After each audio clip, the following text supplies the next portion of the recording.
President Donald Trump pressured his then Chief of Staff John Kelly and White House counsel Don McGahn to grant his daughter and senior advisor Ivanka Trump a security clearance against their recommendations. Three people familiar with the matter told CNN the president's crusade to grant clearances to his daughter and her husband, Jared Kushner, rankled West Wing officials. While Trump has the legal authority to grant clearances, most instances are left up to the White House Personal Security Office, which determines whether a staffer should be granted one after the FBI has conducted a background check. But after concerns were raised by the Personnel Office, Trump pushed Kelly and McGahn to make the decision on his daughter and son-in-law's clearances so it did not appear as if he was tainting the process to favor his family, sources told CNN. After both refused, Trump granted them their security clearances. The development comes on the heels of Thursday's New York Times report that President Trump ordered Kelly to grant Kushner a top-secret security clearance despite concerns raised by intelligence officials. The president has denied he had any role in Kushner receiving a clearance. The latest revelation also contradicts Ivanka Trump's denial to ABC News 3 weeks ago,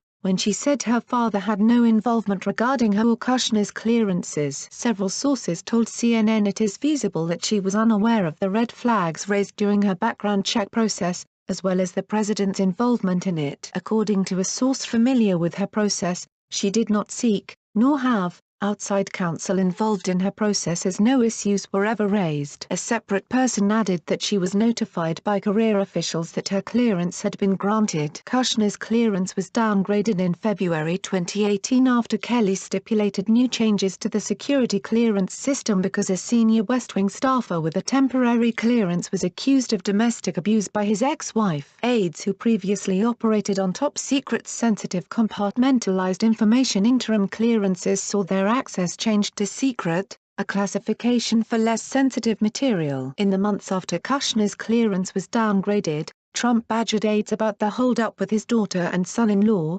remarking that he didn't see what the issue was in granting them clearances because they would likely move back to New York in the coming months. Sources tell CNN that, for now, neither of them are expected to leave the West Wing. Asked for comment, White House Press Secretary Sarah Sanders said, "We don't comment on security clearances. We cannot respond to every anonymous source," she added. Kelly could not be reached for comment. McGahn declined to comment for this story because they are a married couple. Concerns that surfaced during one person's security clearance investigation could stall or block both of them from receiving a full clearance. But officials had concerns about granting Trump a clearance that were separate from those raised about her husband, according to one of the sources, though it's unclear what the concerns regarding her were. At the time, the couple told Associate they believed Kelly was blocking them from getting clearances because he did not feel like they belonged in the West Wing. The president pushed harder for his son-in-law to get a clearance because of his wide-ranging portfolio,